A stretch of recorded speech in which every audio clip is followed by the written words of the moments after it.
सदा सत्स्वरूपं चिदानन्दकन्दं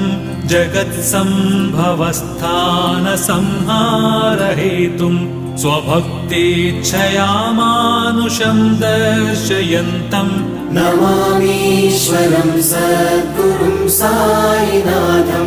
नमामीश्वरं सद्गुरुं साईनाथम् भवद्ध्वान्तविध्वंसमार्ताण्डमीड्यं मनोवागतीतं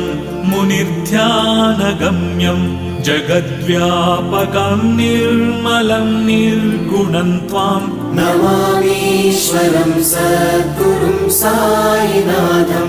नमामीश्वरं सद्गुरुं साईनाथम् भवाम्बोधिमग्नार्दितानां जनानां स्वपादाश्रितानां